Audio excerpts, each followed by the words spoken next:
everyone. Thank you for joining me, and we're so excited during this season to be able to bring you, hopefully, some information and some impartation that can help you in your transformation during this crazy season that the whole world now is in. And so, again, I want to thank you for being a part of this. So, just to be clear, am I looking at where am I looking?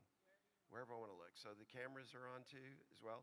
So we're on all of our digital platforms, Facebook Live, Keith Craft, Facebook Live, Elevate Life, and I guess every other thing, YouTube, Instagram, all of that. So again, can they share this while we're doing it? Okay, so if they click share, does it go on live? So forgive me for not knowing all this stuff, but I have people around me that know all this stuff. So click share so you can get information. I have with me two very special people. And so again, from a camera standpoint, does it matter where I look? So I'm out looking right there. Is that good? Okay. I have two very special people that I want to tell you about that are not just random people, but I have the privilege of not only being their pastor, but also being a coach in their life, a leadership development coach in their life through our masterminds. And that's why I know about their expertise. And so again, I want to thank you guys for being with me and with us in this message. And the first person I want to introduce you to is Dr. Elisa Rich. She is, I'm gonna say it and then I want her to describe it because it just sounds really beautiful when she describes it. But she's an expert in public readiness for chemical, biological, nuclear, and radioactive events. She's also the CEO and director of research for Wipe Out Kids Cancer, and I love that. So thank you, Dr. Elisa, for being with us. Oh, my pleasure. And it's going to be and again, I want them to hear about you, and then we're going to get into the specifics of this. But then also Jennifer Martinez, as she is a wellness coach. She's owner of Jamar Solutions. And I love the fact that you're helping people with really very practical solutions on how they can not only be fit physically, but also I think one of the greatest things that you shared that helped me to begin to think this way was what I need to be doing with my water. And so we're going to come back and talk about that because from my understanding, Dr. Elisa, Dr. Rich, is this a respiratory, is it a lung, is that where it's manifest? That's correct. Coronavirus? It is a virus that prefers the environment of the respiratory system or the lungs. Okay, so we're going to dive into that here in just a minute, but that's what makes hydration so important, right? Yes. With the lungs. So we're going to address both things. So Dr. Rich, tell them a little bit about you, and then we're going to talk about really some practical things from a very specialized place of knowledge that you have from a toxicology perspective of what people can do that I think will dial in some things beyond what we're hearing in the news and that kind of thing. So again, Dr. Rich, just tell everybody that's watching who you are, what it is that you do, what you've done. Thank you very much. So I am CEO and Director of Research for Wipe Out Kids Cancer, which is a pediatric cancer research organization. We're 40 years old this year, one of the oldest in the country. And my background started through my master's in toxicology. I actually worked on one of the first programs for public health, implementing a program of readiness for any type of chemical, biological, radiological, or nuclear event that could happen. And when I say readiness, we really did truly go through what would you do if. So I was just actually trying to remember how many years ago this was. Yeah, that's what I was going to ask you. Yeah. When did it's one thing to, and again, we're going to talk about from a preparation standpoint with your body, but it's one thing to have a thought process, and that's even through our masterminds and things like that. We try to, as a thought leader, I try to get people thinking out front of their, in other words, get them way out front of their problems, get them way ahead of where they're going, to begin to think there before they go there, to grow there before they go there. Right. So when did, from a toxicology standpoint, those conversations begin to happen?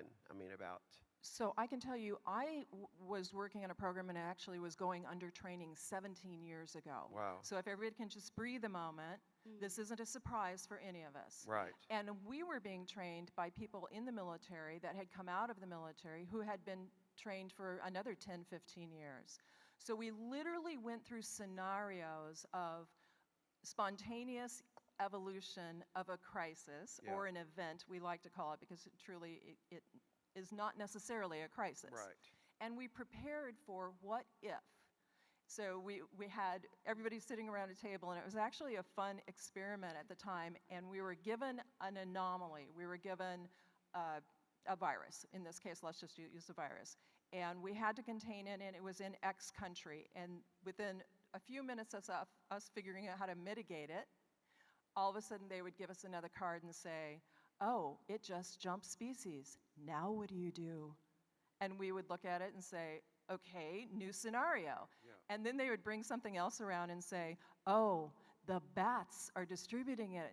Now what do you do? And so we just played this game over and over and over again for days on end. But it was so valuable because really what it taught you was, number one, preparedness. yeah, To think calmly through a situation, and of course it's an evolving situation, so don't be static, be willing to move. right, But as you said, be prepared, and when we say prepared, we don't mean you have to have a volume of things to do, because again, this is not a static situation, it's Right. very moving. But you're not afraid.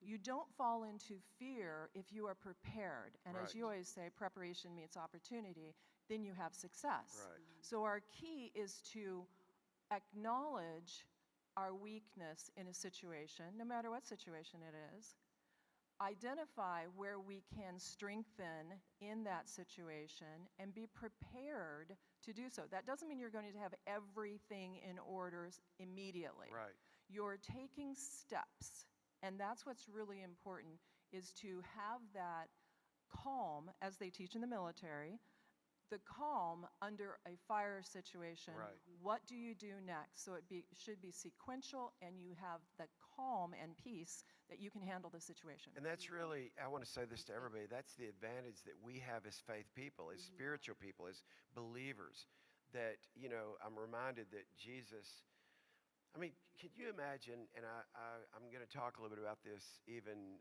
in the weeks to come as we address our church and address a larger sort of thought process even in the church world. Can you imagine a day in the life of Jesus where everywhere that Jesus went, there was a crisis? From the woman with the issue of blood, it couldn't be solved. She'd spent all her money, to them needing to pay taxes and not having the money to pay their taxes, to 5,000 people needing to be fed, and there was no food but 5 loaves and 2 fish. I mean, think about it. Everywhere that Jesus went, there were these issues, and a day in the life of Jesus was not, hey man, we got to go hang out with Jesus and hear vast, wisdom and knowledge from heaven, and God spoke to us, and it was just so amazing, and we were just kind of laying back by the Sea of Galilee as he taught. No, there was always this divine tension everywhere that Jesus went, and because everywhere he was going to go, a miracle needed to happen. A miracle needs to happen in America right now. Amen. And what I want to hear from you, and I'd like for people to hear from you, because here's what happens. People hear about this, they hear the talking heads on television, and I'm talking about news sources primarily, that have absolutely no idea what they're talking about. People on Fox News have no idea what they're talking about, with all due respect. People on CNN, MSNBC, or wherever you get your news, they're correspondents. They're reporting oftentimes a skewed view, or only the information that they have. And then, so people are going, oh my goodness, is the president making the right, like, how long have people like you who are experts, are you a toxicology expert? Is that what you'd be considered? Or? I'm a chemical expert technically, but I'm a toxicologist. And a virus at its inception is a chemical or toxicology issue. It's a toxicology issue. It's a biological organism, but it is a toxicology issue. And the transfer of it is very important. How it transfers, who it transfers to, the way it transfers, its environment that it likes to live in is critically important. Yeah. Yeah. So the reason I say that is because it's like this happens, people go, oh my goodness, I got to go get the toilet paper. Which, by the way, I have a toilet paper solution for everybody. Oh, man. This is kind of the silly part of this. The toilet paper solution is you don't have to use a lot of toilet paper in this season if you're worried about toilet paper, but just take one square, fold it over. That's two. You can then double it if you want to. You know, if you're freaked out about toilet paper, and then also have some of the wet wipes. So you use dry first, wet second, and you'll find out you'll use a lot less toilet paper. I mean, some people's panic room right now is just filled with toilet paper. It's like as if toilet paper is going to get us through this. I just think it's so funny. I mean, forgive me. It is funny. That tutorial was brilliant. No, but I think it's so funny. So I think, again, just think dry, wet, dry, wet, dry, wet, and you won't have to use as much, and you won't have to feel like you have to fill up your, I just think it's so funny. Like at the end of the world, which this is not, but at the end of the world, the shelves are emptied of toilet paper. Hey, but we're going to make sure that is taken care of. But anyway, how long have people in your field, which you're an expert, how long have they been thinking this way before this happened? Decades. Decades. So that's where we want to give some calm. And you're absolutely right when you're talking about people are reporting things that they don't really understand. Absolutely. That's one of the keys to being a scientist, is knowing where your knowledge is, where your knowledge isn't, and don't step over in an area. Now, of course, these are reporters. They're trying to report the latest news, and they could be getting mixed information as well. Of course they could. So we give them a lot of grace, and we give them a lot of And I'm not trying to be critical. I'm just No, I saying understand. none of them are experts. So all No. they can do is to try to find experts. And by the way, experts have a bunch of different opinions. But when you're a scientist, when you're a doctor, it just kind of goes to the heart of the matter, especially when that's your expertise, which is in the chemical We field. do try to stay scientific in this realm. So viruses have been around for millions of years. The key with this virus is that it appears to be an engineered virus of some sort. Now, information is coming out every single day that somebody could say, no, it's not an engineer. The other issue that doesn't seem to be as clearly stated is when somebody is tested and they have a positive test versus symptomatic and an active case of the disease. Yeah. Those are two drastically different things that we saw with the AIDS virus. And AIDS is a virus. So therefore, we have HIV positive, which does not mean you have symptoms. It does not mean your symptomology is going to be effective or being transferred to somebody else. It means that you have been in contact and your body is doing exactly what it should do, which is launching a beautiful attack by developing antibodies. How resilient is the human body? Oh, phenomenally resistant. Talk about that for a minute. If it's healthy. Yeah. The key is if it's healthy. And that's why this virus, now again, they're saying now that younger people are getting it, and it's not just people that have what someone has called in the CDC a dysfunctional immunity system or a compromised immunity system, but they're saying that other people have gotten it. But the bottom line is the people that are going to be the most prone are the people who have a compromised immune system, and explain what that means. And I know that, again, this is general knowledge now, but we're gonna dial it in. But people who are the most susceptible, and what should they do? Of course. The young are always susceptible because their immune system is not completely and totally formed. The elderly, because frequently, not always, frequently, they have some underlying disease.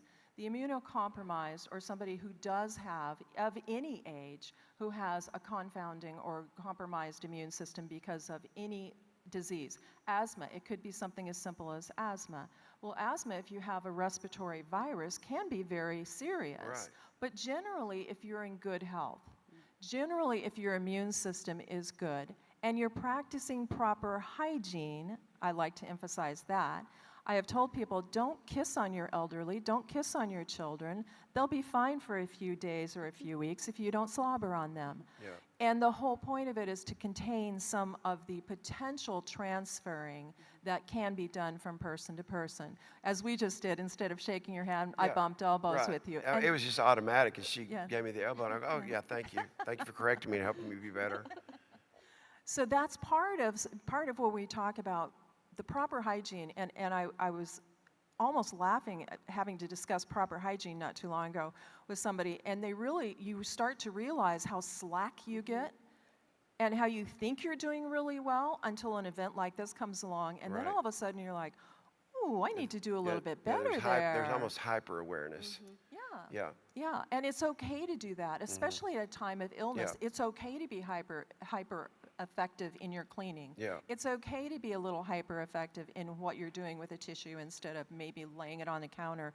Throw it in the garbage, throw it in the toilet so it can go and it doesn't breed. Wiping your surface down. So a lot of it is that. Don't cough on somebody. If somebody's coughing, go in the other room. Right. You know, that type Right. of thing. And limitation, we talk about having distance and limitation as far as visiting a lot of people. Well, that helps us contain where it might come from. Yeah. That doesn't mean you can't visit your mother or your father, especially if somebody's in need, or a neighbor if they're in need.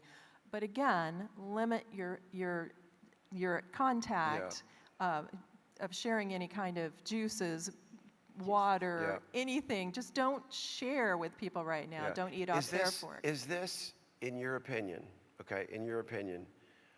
like, and I don't know where the numbers are today, but I know the potential, of course, it's viral, right? So it could really spread, and it could really spread rapidly.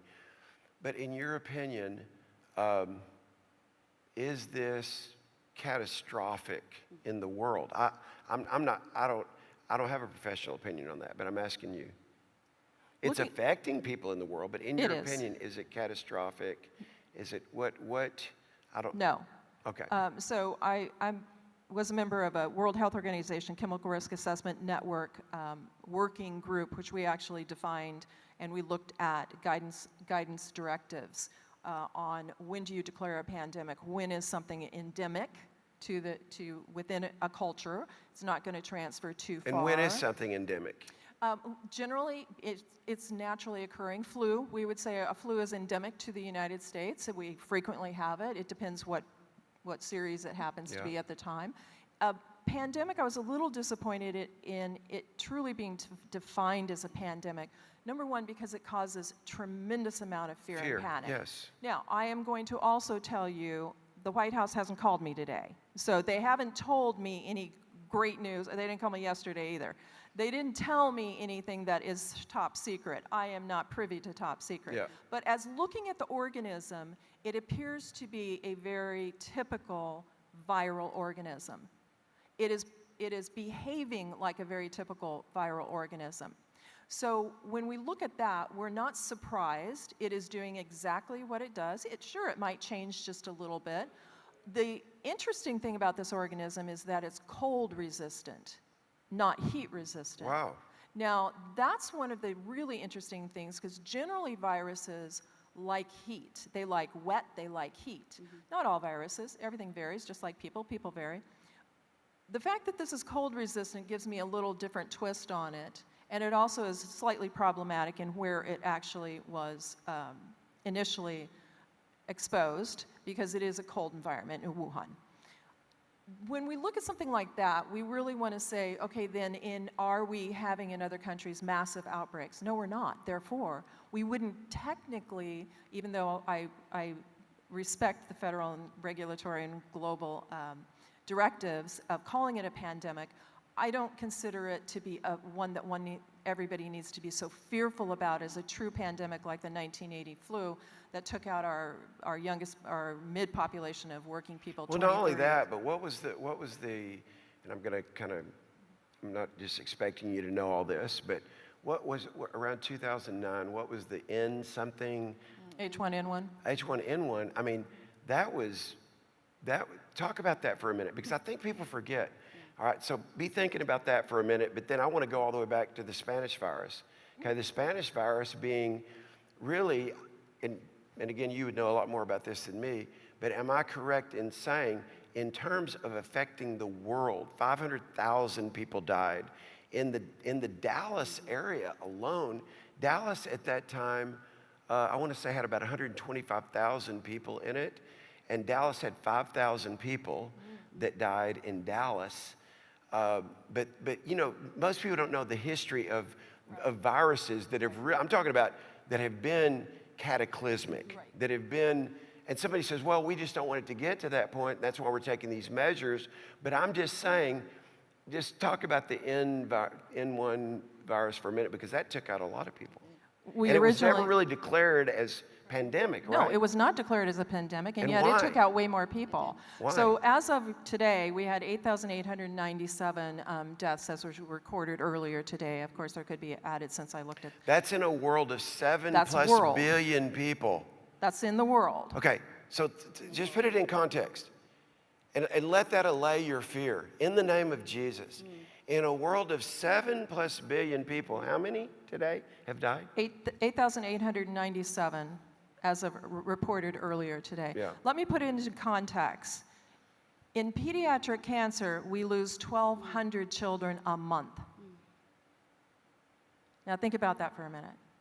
We diagnose 15,000 a year. Right now, we're at somewhere around 200 to 300,000 not active cases, diagnosed positive.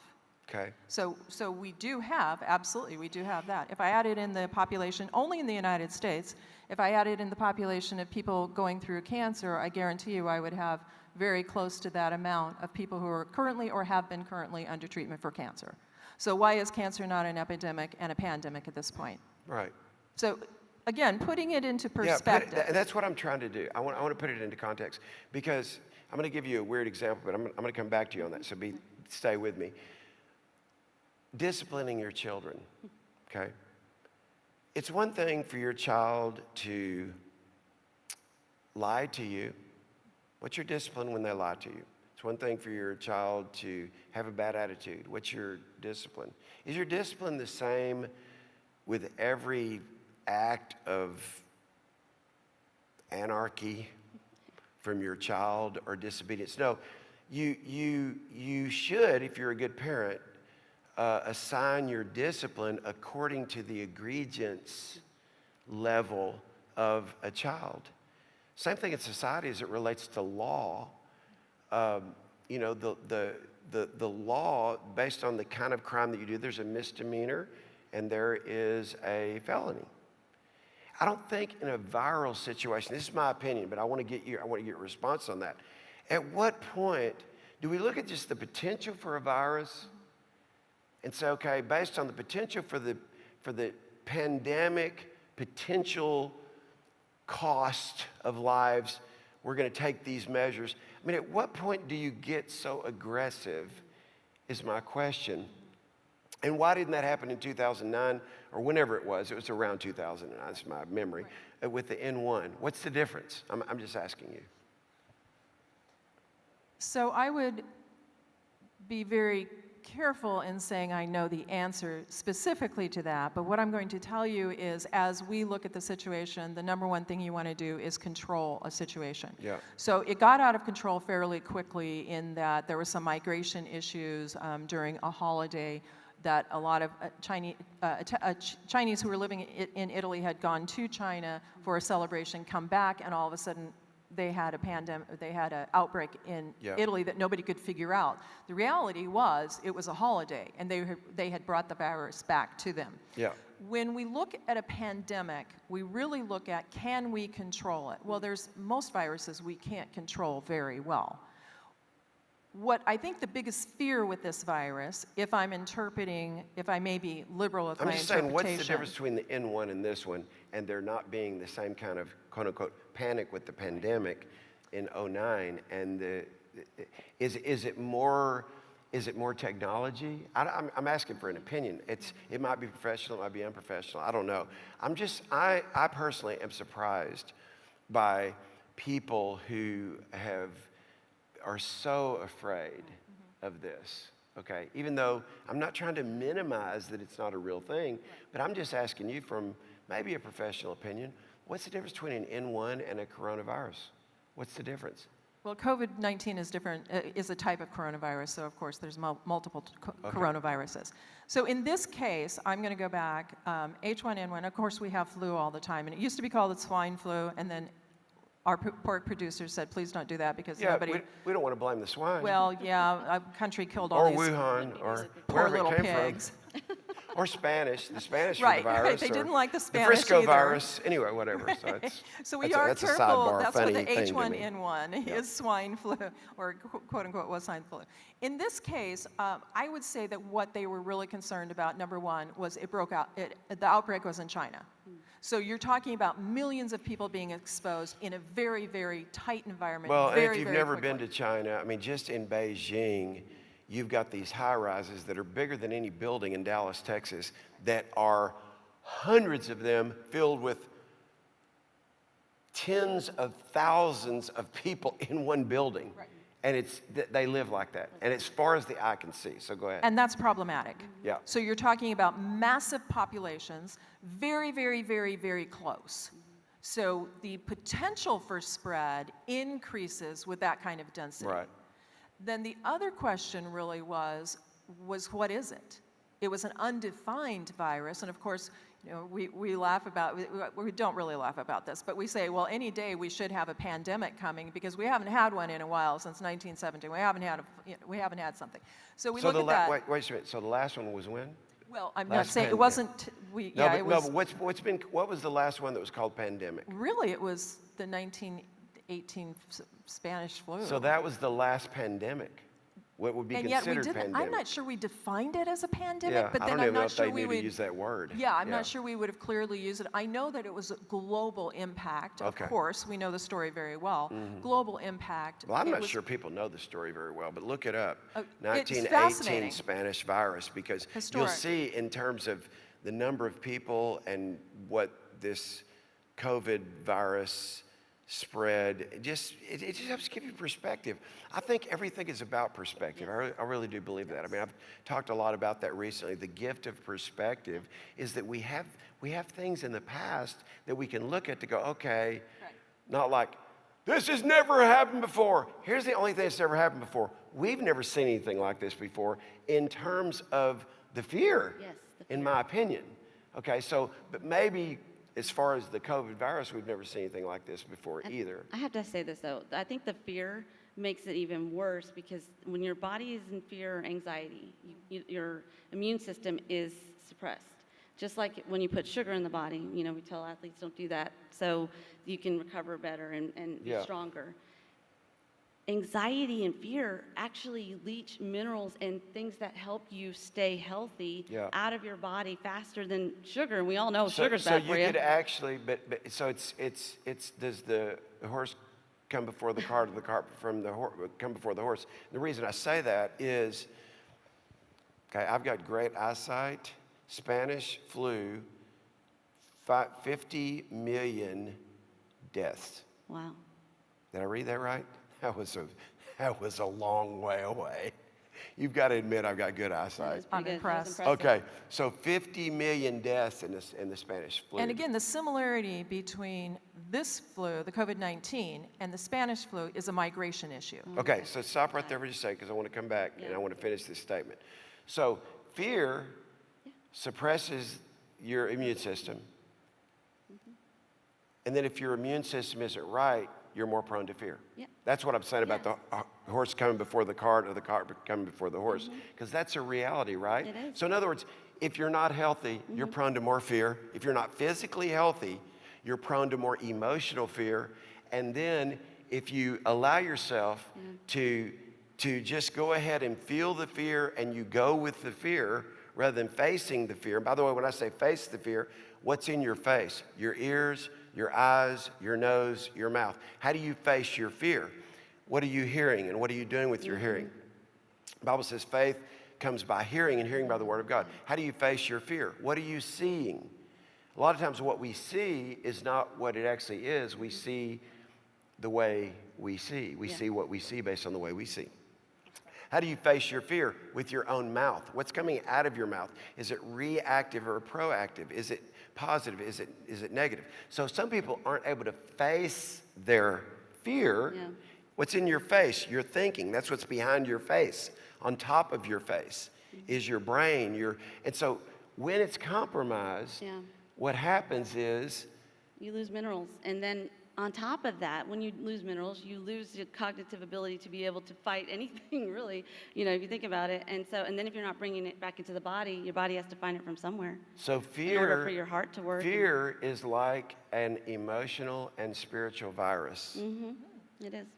that just spreads until you take action. We're going to come back to that in a minute because Yeah. you're going to tell them just a couple of ways to take action. Okay, simple. but back to what you were saying. So that was good. so why is this different than just to say the swine flu or the N1?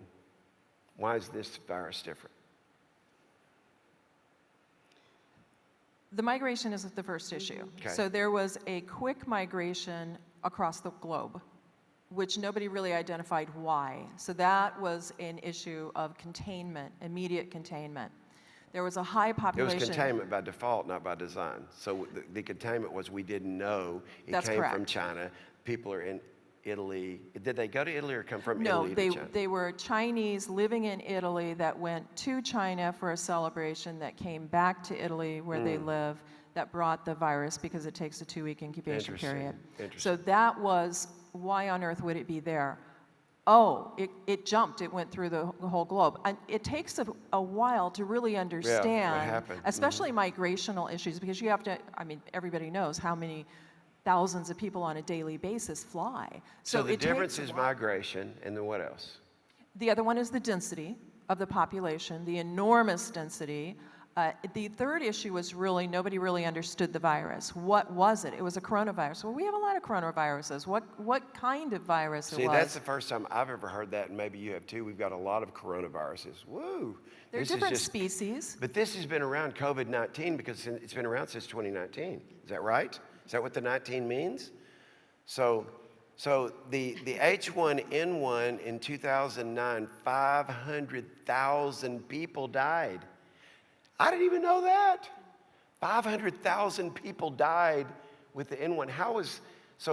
Are we finished with the 1, 2, 3? How was that ever contained? Do you remember? How did that virus stop? We didn't have the shutdowns. We did not have the pandemic declaration. We didn't have certain things that have been implemented now, which is one of the problems why there was high deaths. Okay. So when you do declare a national emergency, you have the access and ability to lift some of the rules that we normally operate under because we are in an emergency situation. Yeah. So people can get to, can get the proper treatment, can get access, and the government can get money. You can also control populations by saying, hold on a minute. Now, China is great at controlling their population. And again, Yeah. this was an unidentified, at first, virus that they weren't sure whether it had mutated from an animal to a human or a human to an animal or vice versa. And again, that's an incredibly complex But process. if you've ever been to China, and I have, now I've not been to Wuhan, but you can look up Wuhan and look up their street markets. It is animals hanging everywhere. I'm talking about just, so you can understand how a virus could start there. And how do you even if control it didn't, it? and listen, nobody's trying to post blame, but whether it was in the lab, like some have suggested, or whatever it was, the bottom line is, it's an atmosphere where certainly a pandemic virus can start and begin to spread, right? Yes, and then how does it spread? So if you don't know what the organism is, you don't know how it really does like to spread. Maybe it's waterborne. Maybe that was the panic of the waterborne. Luckily, they figured out fairly quickly that it was an airborne exposure, therefore, it had to be an aerosolized or it has to come through the lungs. It's a respiratory issue. So we at least identified that. But at first, when you don't know, you're going to do everything you can. You're going to check your water. You're going to shut down the water possibly. You're going to tell people only drink bottled water. Yeah. The toilet paper was a little, I'm going to use the term humorous and yet it's not humorous, and I'm not making fun of anybody. I can understand, I kept saying, it's not dysentery. If it was, I would be in line with you. You know, because the dysentery you've got, you go through a lot of rolls of toilet paper with something like that. I see. But this is a respiratory, so you don't have to panic. Yeah. But at first, if you don't know what it is, you have to say it could be all these factors. Yeah, but listen, here, again, I don't know. I think the toilet paper thing is not so much that, because I don't think people have that knowledge. Yeah. But I think the toilet paper thing is, I can't run out of toilet paper. Everybody's doing it, I'm so I like- have to. I'm like, anyway, I'm sorry. I was- keep coming back to that. But from a professional standpoint, it would make sense. But I don't think most people were operating out of a professional reality of this can be passed on, No, there was no, dysenterily or- there was no, I use the term gossip and fear mongering. So I got lots of articles sent to me, look at this, tell me this, what do you think about this? And going through a lot of it is, if you don't do this, we will all die. If you don't, and when you get to that point, that's a very obvious fear mongering. And it's the intent to control behavior, it's the intent to instill fear. Logically, you go through a process of identifying, is this true, is this not true? Yeah. And again, that's really what I encourage people to do. Knowing that we don't always have an answer, we have suggested possibilities, sure, but do I have the absolute answer? No, like I said, Washington hasn't called me today. So what we can look at and say, this is pretty typical, it's behaving this way. Now for people who really are afraid, I get it. Yeah. But understand, I always like to say, this is the loss of innocence. It's a real challenge at times when anybody goes through a horrific situation that they didn't know occurred. It's like a police officer sees shooting on a regular basis. Yeah. So you become not callous to it, but it's commonplace enough that you know how to react. Right. But when you've never been in a shooting, you're horrified. Yeah, I think that's what drives fear. I mean, Yeah. and we touched on that a little bit, but what drives fear is the unknown. And that's why, in fact, I reposted something on my Insta story that you posted that I said. Yeah, that you said. And that was that when you go through tough times, it makes, and whether that's by default or by design, but like when you're working out, for instance, when I am working out, when I'm actively working out and I'm pushing my body to sometimes the breaking point, then when things come by default, sickness and disease, it doesn't hit me as hard. The pain doesn't hurt as bad because by design, I've put myself through pain. So there's a lot to that we can all learn. So I'm going to come back to you in a minute, but let's talk about some practical things. One last thing with you. I know a little bit of the answer, but I don't know enough scientifically, and I wanted to put you on the spot, but I'm going to kind of put you on the spot. What's the deal with 6 feet of separation? 6 feet of separation? Yeah, so it's why these social, what they're calling these social, what is it, what's the word they're using? Distancing. Social Distancing. Distancing. Social distancing, and they're saying 6 feet. What's the deal about 6 feet? Because I know that's a reality. So it is real. And what we do is basically if you cough or if you sneeze, this is a virus. It's a fairly large organism, surprisingly enough. It's not like some of our industrial dust that's phenomenally slow or tiny, tiny, tiny.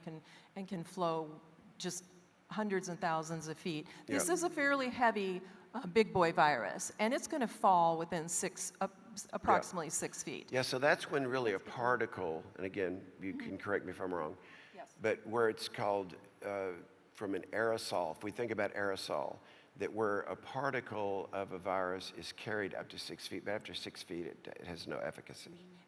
It lands. It lands. Approximately, it will land, and the goal is, of course, then to wipe down surfaces, et cetera. Yeah. You just don't want to be sneezing in somebody's face or coughing in somebody's face. So 6 feet gives us an ability to, first of all, dodge if you do cough at me. I can dodge you. But secondly, it gives me that opportunity, or it gives the organism the opportunity to really fall out of the air stream, in yeah. essence. And of course, that's an average, because I could go through all sorts of air modeling and show you how it actually could move 9 feet, Yeah. given the right wind patterns, and we don't want to do that. Yeah, Just get exactly, 6. exactly. Just go with the 6. Yeah, so I think the social distancing is good, but I think we have to really be socially connected. Yeah. And I think that's what's great about this era in which we live, that we can be connected even though we're being distanced. But isn't it interesting that something that's evil, I'll say evil, not this, that, oh, the devil made this happen, but something that is the total opposite of good requires social distancing. And therefore, what does that tell you How important. the opposing should be, the paradoxical reality should be, that for you to be truly healthy, you need to be closer than ever. And so the thing that could kill you causes you to have distance. The thing that is going to give you life causes you to be close. And I just find that really interesting. It's a natural, supernatural correlation. And there's lots of families right now that are connecting for the first time in a long time, so I don't think it's a bad thing in that sense. Yeah, at all. absolutely. So talk to us about some practical things, because I think, like I'm again, I don't consider myself just an expert in the field of health and wellness, but when you've been well and you've been healthy like I have, with the exception of the things that were uncontrollables with my blood that caused some artery issues with me that we've now addressed and fixed. But for my whole life, I've been on a health and wellness journey. But I'm fascinated by, in relation, the reason I want to have both of you here is because it is a respiratory situation. And what can we do for our lungs that most people do not know, because I did not know this, maybe you know this, but how important is hydration, but not just drinking water and not just drinking bottled water, but talk to us about that. That's a loaded question. It is a loaded question. Okay, so let's because start. it's really two major questions in one. Number one, what's wrong with just bottled water? And why do we need to add anything to the bottled water? That's one question. But then the other question is that for our lungs and for hydration, I mean, how important is it that we stay hydrated? Okay, so I had Dr. Starkey, who has been in the hydration industry for 30 years, on my podcast 2 days ago, and he said something that was really interesting. So tell everybody about your podcast, where it is, where they can find it. Oh, Jamar Wellness Solutions. Okay. On every listening platform. So just Jamar, and I'm on YouTube. Jamar Wellness Solutions. That's how they can find your podcast. Okay, Yeah. so Jennifer Martinez. Instagram is Jamar Yeah. Solutions, but Okay, you good. know, Okay, business. good. Perfect. So he said something interesting, and I think you'll agree with this, that when you're dehydrated, your lungs, the mucus lining in your lungs is stickier. Okay, and majority of Americans are dehydrated. We just are, and we're also malnourished. We don't know it. Yeah. We're not malnourished in the sense of not having enough food, Right. just not eating the right But things to fuel our body. Nutrition. If Yeah. you're going to do one thing, stay hydrated. Right. Less food is okay, Well, but stay Stay hydrated. hydrated because you're going to give your lungs a fighting chance. Like if it's a lung Yeah. disease, you want to have healthy lungs. So before we dial it in, how much water should they be drinking every day? On average, they say you should, whoever they are. Yeah. They well, say you you're should in the do field. half your weight in ounces a day. That's minimum, though.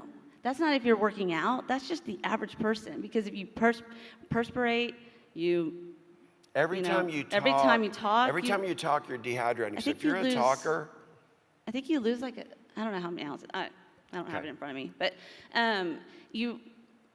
we're very dehydrated. So in so order just to think, so the whatever your lungs- weight is, get that half that much at Oh, yeah. least water Thank you. a day. Okay, good. Yeah, so 100 pounds, you do 50 ounces So a day. do that during this season, no matter what. Just say, Right. okay, I weigh 400 pounds. I need 200. Right, and That's a lot of water. And we were meant to drink water out of a river. We weren't meant to drink it out of a bottle, distilled, or that RO and all the things that I use with my water. And so when we do that, we strip the water of all the nutrients that we need to be healthy, right? Yeah, because people think if I drink bottled water, I mean, it's good. I mean, it's good It's enough. still better than soda. Okay. Let's be clear, or, Yeah, or yeah. juices and stuff like that. Anything with high sugar in it. It's still don't think that bottled water is bad. But there are things you can do that are simple, and I like to keep things simple. Yeah. Like you had a podcast on Wednesday that you put out that it was just breathe. Yeah. What does that do? It reduces stress. Absolutely. We need to breathe, guys. You know, we're all together. We're with our families.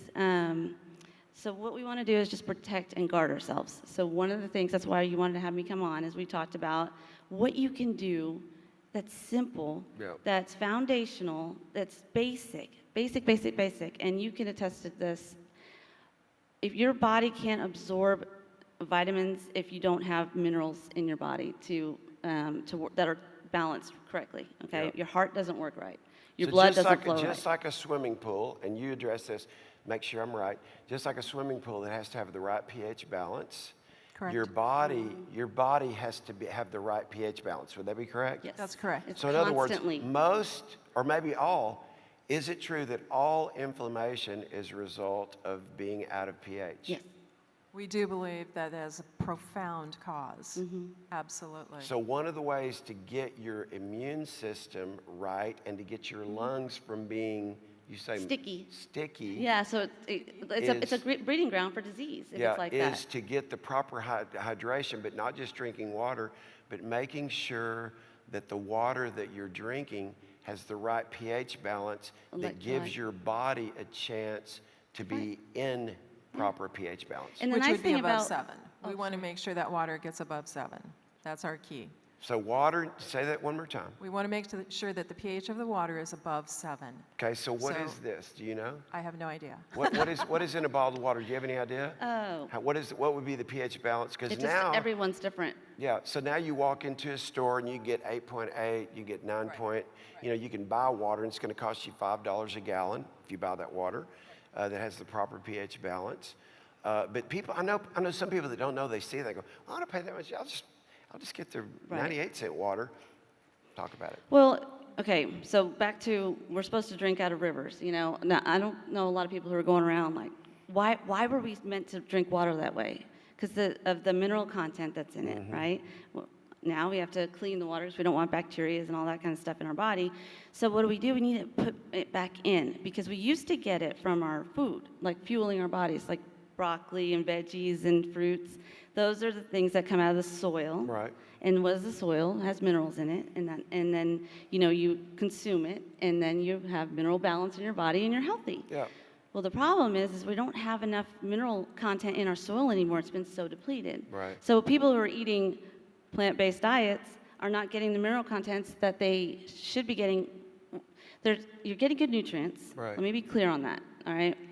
But if you don't have the mineral content, the magnesium and the things that And that are important, that's what'll keep your body out of pH balance. yes, Right? it will. Is that right, doctor? And all those minerals are critical to Critical. organ function. Mhm. Okay. Organs, thank you. Right. Yeah, good. And So, your lungs yeah, are an organ. They're kind of important, you know. Okay. So is your heart. absolutely. No, a little bit.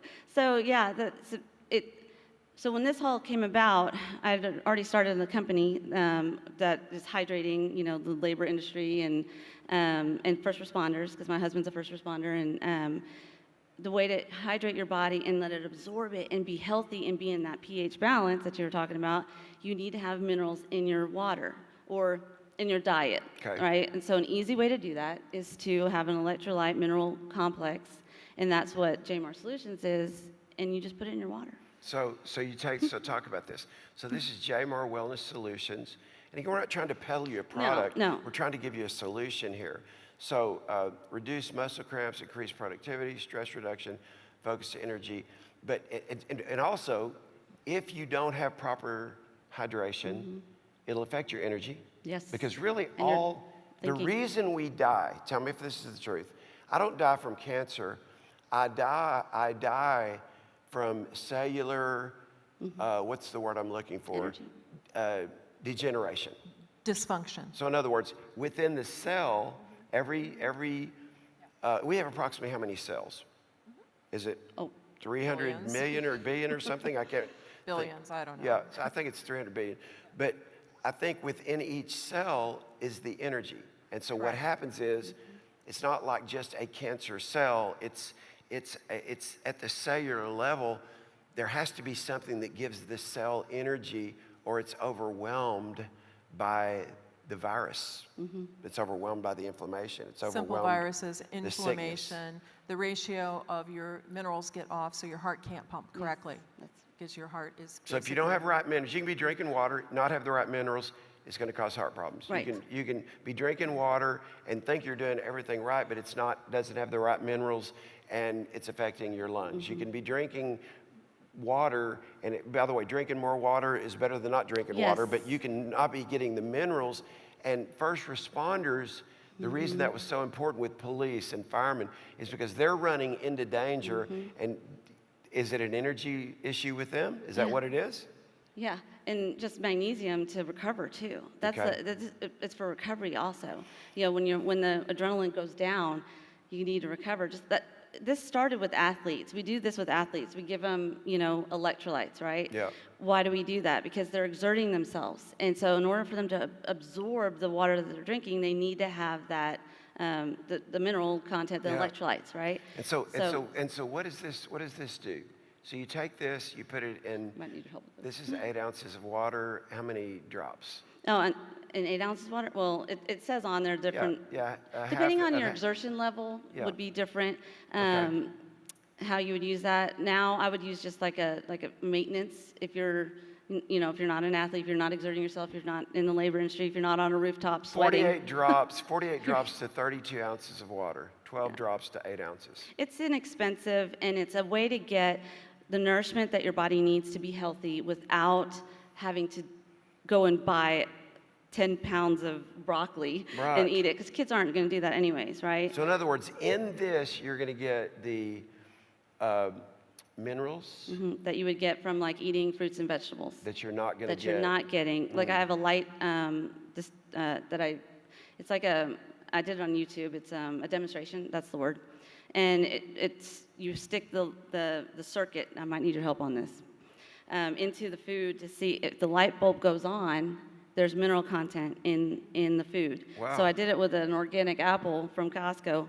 I don't even know if I should have said that. It's okay. And it didn't turn the light on. Yeah, so in an apple, it didn't. If the minerals were right, it would have It would turned have the turned light the light on. on. So the potato, it did. But that was an organic apple, you said. Even an organic Even apple organic. didn't have Well, enough what's minerals. organic? There wasn't the But here's the proper thing, guys. minerals. Organic just means it's just not pesticides. So it's still, we don't know where the soil is that we're getting our stuff. Right. Like a banana, it turned the light on. Well, what's in it? Potassium, right?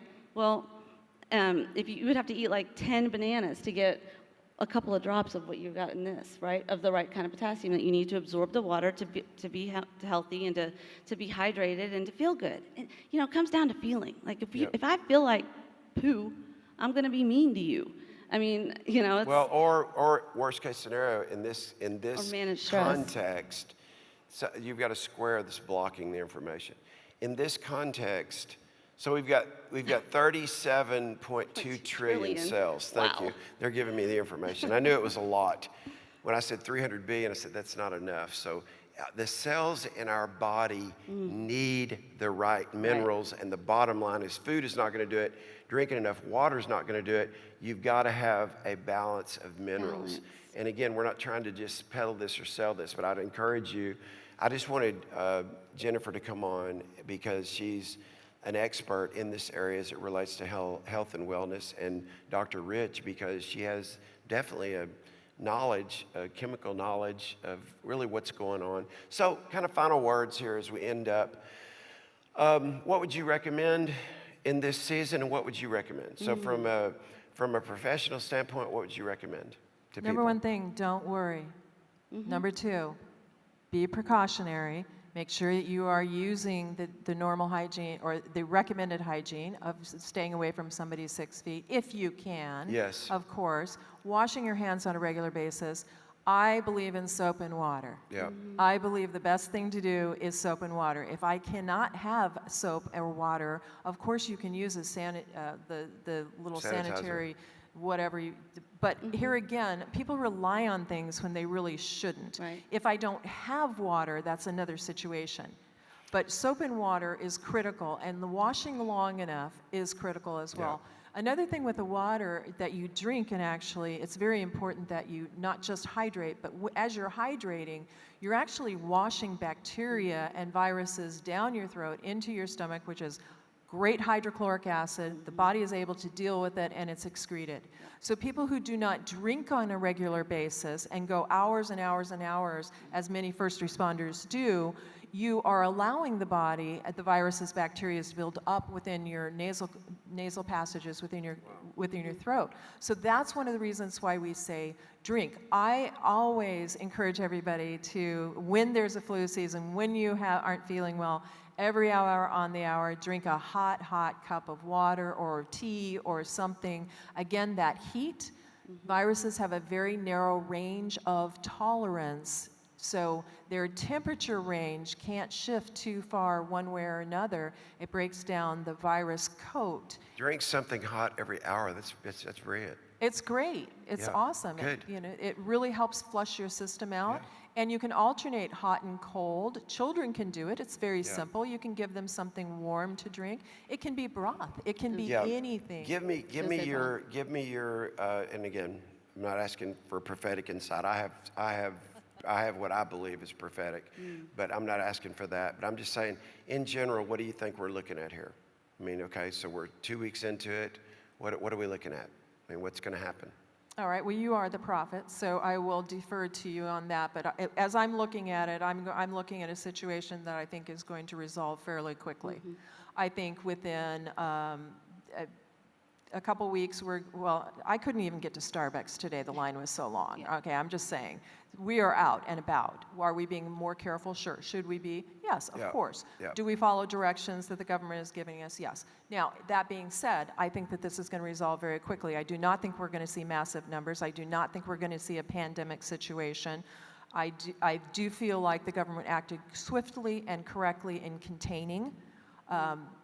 Whether or not people are happy about it, it could have been a major benefit that we did calm down a little bit, stay in place, as we call it, shelter in place. Well, it was crazy.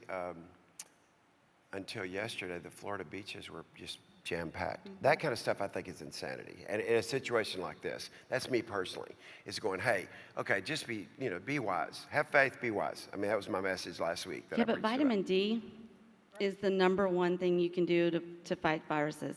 Vitamin D, virus. any particular 1, 2, 3, or just all vitamin Ds? From the The sun. sun.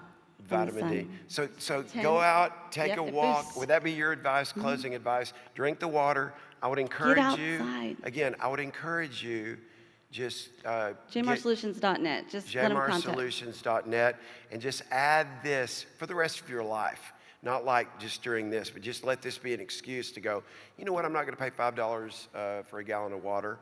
I'm going to get the right minerals, my pH balance. If your pH balance is right, now again, I know this is a loaded question, but if your pH balance is right, are you going to be better? Because cancer and heart disease are the two #1 killers. But are you going to be better to fight cancer if you get some kind of cancer? If your pH balance is right, are you going to be able to fight it better? Your body will be in a much better position to fight off anything that comes towards it. Of course, that's what we are talking about, being prepared physically. Yeah. Being prepared so that you are taking care of the body, so that your body can do what we need it to do here, which is whatever your assignment is for the kingdom of God. Again, so that's where preparation actually meets that opportunity that we talk about. Yeah. We need to be doing that on a regular basis. So many of these things are so simple. This So is not simple. difficult things that we're asking you to do. We're not asking you to lose 20 pounds by Friday. Yeah. All we're saying is implement small steps that will make your body healthier along the way. Yeah. It'll make all of us healthier as well. And then we do need to have the body of Christ healthy. We Yes. don't want them to, we don't want us to be sick. We can't do what we are put on this earth to do. Yeah. So that's really our focus. And I think it's a great reset time for everybody. So good. Yeah. I do too, and we're just going to close it out here, but I just wanted to come to you today, and I love what Dr. Rich said. Do not worry. First thing I said, what would you suggest? Do not worry. Yeah. That's what Jesus would say too. Do not worry. This is not a surprise. Take precautions, but don't allow fear to grip you. And the Bible is full of stories. I'm going to preach about it this weekend, but it's full of stories about there were plagues and wars, and yet God intervened. And that's what I want to say prophetically. I agree with you. I think it's going to happen sooner than later. I don't think now there's going to be some aftermath that we're going to have to deal with, but sooner than later, this virus is going to stop and cease and desist in the name of Jesus. And I'm standing firm in that, and we're going to have solutions. But right now, even if there wasn't a virus, I would say to you, do the JMAR solutions. Get your water right, get your hydration right, get your minerals right, all in one solution. And so anyway, thank you guys for joining me. Thank you for also being a part of Mastermind. And I would just say to you as we close, if you're interested in being a part of our Mastermind, you can contact us. There'll be contact information that will be available to you. But these are two people that I have the privilege to not only have in my life, that in this season are experts in this particular area that I wanted to introduce to you, because I know them, because we are on this personal growth and development journey together. So I just speak peace over you in the name of Jesus. I speak solutions in the midst of this problem. And we can know this. There's been a whole lot of smart people like this person sitting over here that for decades have been addressing this issue before it was ever addressed. We are not out of control in the name of Jesus. And this thing is going to stop. It is temporary. And anyway, thank you guys so much. Appreciate you. Thank you. God bless you. Thanks. Well, thank y'all for that. And again, I just think people are sitting around, and so, why not?